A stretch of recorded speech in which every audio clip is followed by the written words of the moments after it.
I came home from a work trip to find my kitchen completely gutted. My sister grinned.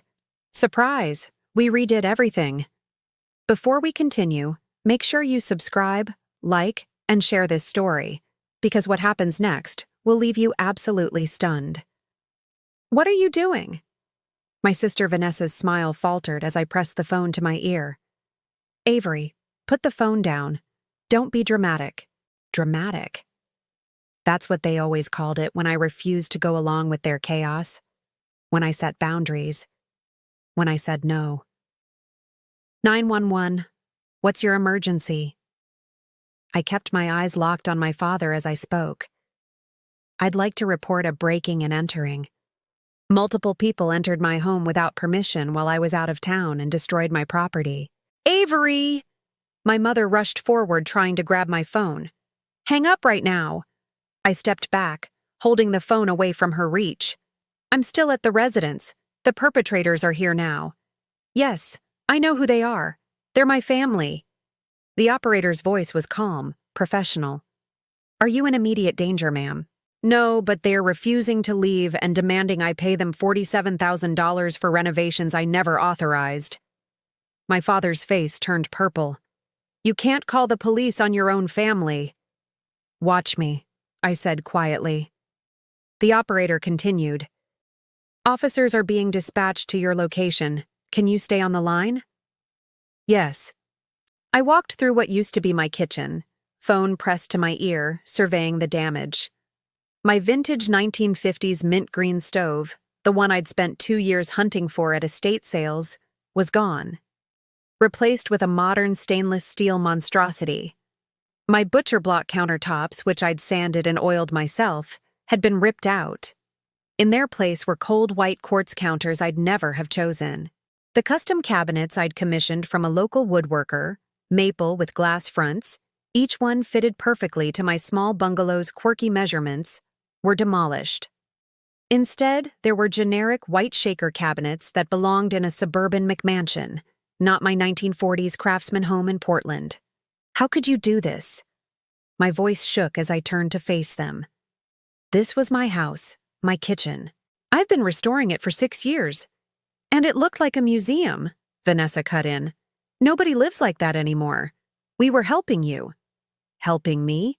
By destroying everything I've worked for?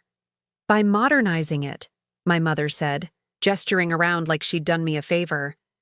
That old stove was dangerous. Those cabinets were dated. We brought your house into the 21st century. I didn't ask you to. You were gone for 2 weeks, my father said, pulling out the invoice again like this was a reasonable transaction. We have a key for emergencies. We saw an opportunity to help. The contractor had a cancellation, so we moved fast. You should be grateful. Grateful. They broke into my house, destroyed my carefully curated restoration, and I should be grateful. How did you even get in? I changed the locks last year. My mother had the decency to look slightly embarrassed. Vanessa found your spare key, the one under the turtle statue in the garden. So you searched my property to find a way to break in. It's not breaking in when it's family, my father started. It's exactly breaking in. And the police will be here in... I checked my watch. Approximately 4 minutes to explain that to you. Vanessa stepped forward, her expression shifting from annoyed to worried. Avery, come on, don't do this. We spent a lot of money making your house beautiful. The least you could do is split the cost. Split the cost of a renovation I never wanted, never authorized, and actively would have prevented if I'd known about it? It's an investment in your property value. It's vandalism. The contractor is Vanessa's boyfriend, my mother added, as if this made everything better. Miguel gave us a family discount. $47,000 is a steal for a full kitchen renovation. Vanessa's boyfriend. Suddenly everything made sense. This wasn't about helping me. This was about funneling money to Miguel's contracting business, using my house as the vehicle. Let me guess, I said. You told Miguel I'd authorize this work? The silence was damning.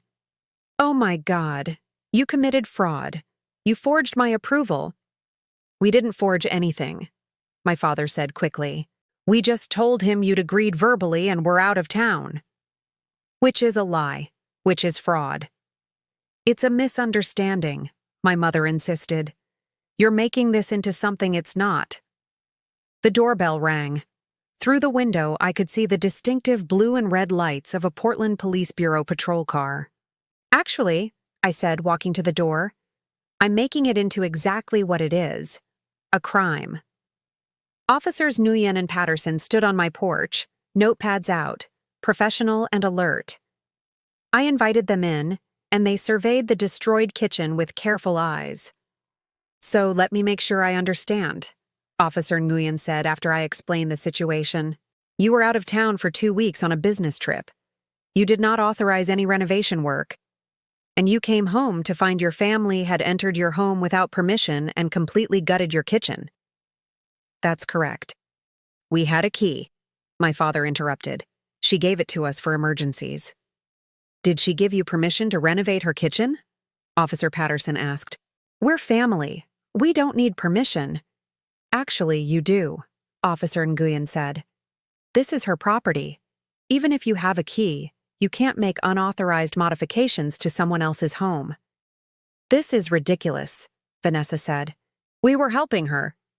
Did you pay for these renovations? Officer Patterson asked. Vanessa hesitated. Miguel, my boyfriend, did the work. My parents helped with some of the costs. And now they're demanding I reimburse them $47,000, I added. Officer Nguyen made a note. Do you have documentation of Ms. Harrington authorizing this work? It was verbal, my father started. Did you have a verbal conversation with Ms. Harrington where she explicitly authorized these renovations? Silence. We thought she'd appreciate it, my mother said weakly. That's not authorization, Officer Patterson said. Ms. Harrington, do you want to press charges? I looked at my family. My mother, who'd always steamrolled over my boundaries. My father, who'd always backed her up. My sister, who'd never been able to take no for an answer. Yes, I said. I want to press charges for breaking and entering, destruction of property, and fraud. Avery, please, my mother begged. You need to leave, Officer Nguyen said to my family. Now. And you should consult with an attorney because you're likely going to be hearing from Ms. Harrington's lawyer as well. This is insane, Vanessa shouted. We're her family. And she's the homeowner whose property you damaged, Officer Patterson said firmly. You need to leave, now.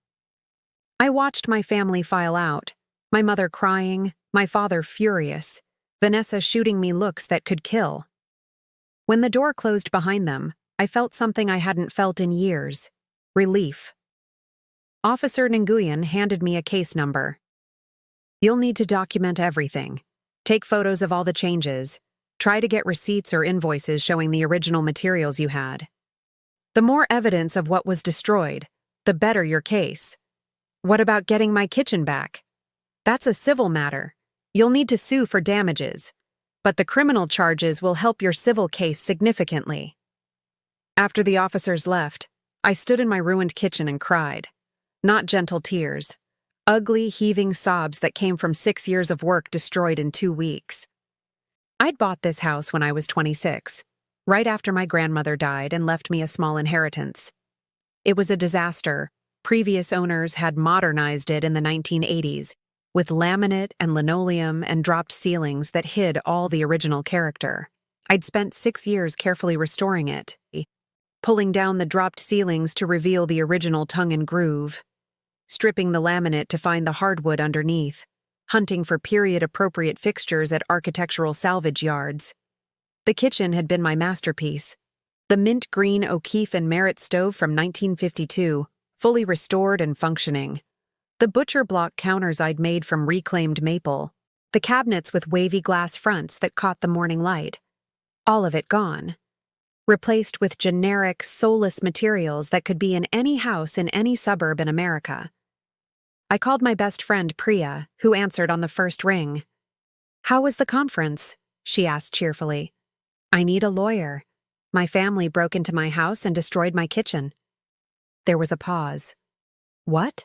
I explained everything while taking photos of the damage. Priya listened in stunned silence. They're insane, she said finally. I'm texting you my cousin Malik's number. He's a real estate attorney. He handles property disputes. Thank you. Avery, I'm so sorry. I know how much that house meant to you. Means. Present tense. It's still my house. And I'm going to make this right. Malik Khan met me the next morning at a coffee shop near my house. He was in his early 40s, sharp-eyed and direct. I showed him the photos, the invoice from Miguel's contracting company, and the police report. He whistled low. This is bad. For them, I mean. Good for your case. Can I make them pay to restore everything? Possibly. Oregon has specific laws about property damage. Since they entered without authorization and made substantial modifications, you can sue for the full cost of restoration, not just the removal of their work, but the cost of putting everything back to how it was. Even if that costs more than their $47,000? Especially if it costs more. They don't get to profit from their illegal act by doing a cheaper renovation than what you had. You're entitled to be made whole, which means restoring your house to its previous condition. Hope flickered in my chest. How much are we talking? Let me ask you this. How much would it cost to source all those original materials again? The vintage stove, the custom cabinets, the butcher block counters? I'd been thinking about this all night. Conservatively, $70,000, maybe more. The stove alone was $8,000 after restoration. The custom cabinets were $15,000. The butcher block was about $6,000. Then there's demo of their work, disposal, reinstallation. Malik made notes. Good. Document everything. Find receipts if you have them. Get quotes from contractors for removal and restoration. The more detailed, the better. What about criminal charges? That's separate but helps us. If they're convicted, it establishes wrongdoing, which makes our civil case much stronger. We can also potentially get punitive damages since their conduct was so egregious. Punitive damages? Extra money to punish them and deter others from similar conduct. Given that they broke in, destroyed property, committed fraud with the contractor, and then tried to make you pay for it, a judge might be very interested in making an example of this case. For the first time since walking into my ruined kitchen, I smiled. The story spread through my family like wildfire. By that evening, I had 37 text messages from various relatives. How could you call the police on your own parents? Vanessa is devastated. Family doesn't sue family. Your father is having chest pains from the stress. This is all over a kitchen. Grow up. I responded to exactly one message from my Aunt Claire, who'd always been reasonable. They broke into my house, destroyed 6 years of restoration work, and tried to make me pay $47,000 for the privilege. This isn't about a kitchen. It's about basic respect and boundaries. She wrote back immediately. I didn't know they'd broken in. That changes things. I'm sorry. The rest, I deleted without reading. Miguel's contracting company called the next day. Ms. Harrington, this is Miguel Cordova. I think there's been a misunderstanding. About what? The renovation work. Your family said you'd authorized it. They lied. Oh. He sounded genuinely surprised. They showed me photos of your kitchen. Said you'd asked them to hire someone while you were out of town. Your sister showed me text messages. Fake ones, I'm guessing. Silence. Then, I need to talk to my lawyer. You should. Because I'm suing my family for the full cost of restoration, and depending on what your involvement was, you might be included in that suit. I didn't know. I swear, I thought it was legitimate. Then you won't mind providing documentation of everything they told you. Emails, texts, the initial conversation, all of it. Yes, of course. Ms. Harrington, I'm sorry. I never would have done this if I'd known. You did it anyway. And now my 1952 stove is in a landfill somewhere because you didn't verify authorization before gutting someone's house. I hung up before he could respond. Malik called that afternoon. Miguel's lawyer contacted me. He's willing to testify that your family misrepresented the situation.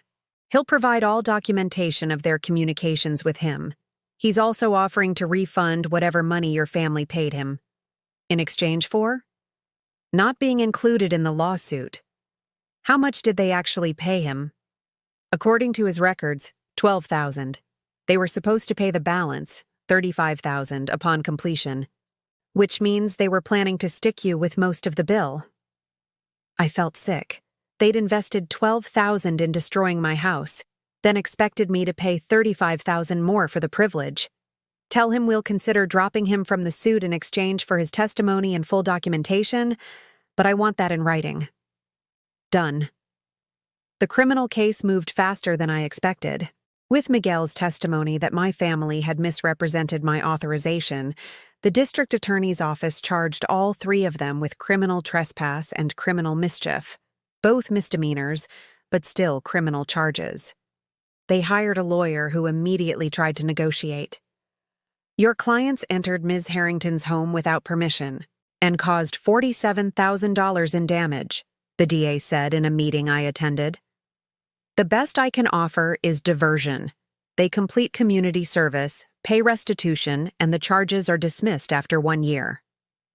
Restitution for what amount? Their lawyer asked. The full cost of restoration. We're still calculating final numbers, but likely around $70,000 to $80,000. My father, sitting across the conference table, went pale. That's insane. We only spent $12,000. You spent $12,000 destroying property worth far more than that, the DA said. Ms. Harrington is entitled to restore her home to its previous condition. That's what restitution means. We can't afford that, my mother whispered. Then you shouldn't have broken into her house, the DA said flatly. They took the deal. 1 year of diversion, monthly community service, and full restitution to be paid over 5 years. If they completed everything, the charges would be dismissed. If they didn't, they'd be convicted and sentenced. The civil case was filed 2 weeks later. Malik had compiled everything. Receipts for my original materials, quotes for restoration work, documentation of Miguel's involvement, photos of the before and after, the police report, and the criminal diversion agreement. We sued for $73,000 in restoration costs, $15,000 in emotional distress, $25,000 in punitive damages, legal fees. Total, $113,000 plus attorney costs. My family's lawyer tried to argue that we should only get the cost of removing their renovation, maybe $5,000, that I was unjustly enriched by having a modern kitchen. The judge shut that down in the first hearing. Counsel, your clients entered Ms. Harrington's home illegally and destroyed property she'd spent years carefully restoring. The fact that they think their taste is better than hers is irrelevant. She's entitled to restoration, not their idea of an improvement. But, Your Honor, $73,000 is what it costs to undo your client's illegal actions. If they'd asked permission and she'd said no, they'd have saved themselves a lot of money. Motion denied. The trial was set for 4 months out, but we never got there. 2 weeks before trial, their lawyer called with a settlement offer, $90,000 paid over 7 years, structured payment plan with penalties for missed payments. It's less than you asked for, Malik said, but it's guaranteed money. If we go to trial, we might get the full amount, but collecting it could be difficult. I thought about it for exactly 10 seconds. Accept it. The first payment arrived 30 days later. $71.43, direct deposited into my account. It would come every month for the next 84 months. I'd be 40 years old when it was finally paid off. I hired a specialist restoration contractor, a woman named Helen who understood period homes. This is criminal, she said when she saw my gutted kitchen. But we can fix it. It'll take time. How much time? 4 months, maybe 5. Finding period-appropriate materials isn't fast, but I know people. We'll make it beautiful again. She was right. When it was done, it was even better than before. I haven't spoken to my family in 2 years. The monthly payments come automatically, deducted from my father's retirement account per the court order. Sometimes they're late, which triggers the penalty fee. I don't feel bad about that. My mother sends cards on holidays. I don't open them. Vanessa got married to Miguel somehow. I wasn't invited. I heard through mutual friends that they're struggling financially. Apparently, the restitution payments have put a strain on the whole family. I don't feel bad about that either. Because here's what I learned. Family doesn't give you the right to destroy someone's boundaries. Blood relation doesn't excuse illegal behavior. And sometimes, the people who claim to love you the most are the ones who respect you the least. My house is mine again. Every cabinet, every counter, every carefully chosen fixture reflects my choices, my taste, my years of work. And nobody gets to take that from me ever again. Not even family. Especially not family.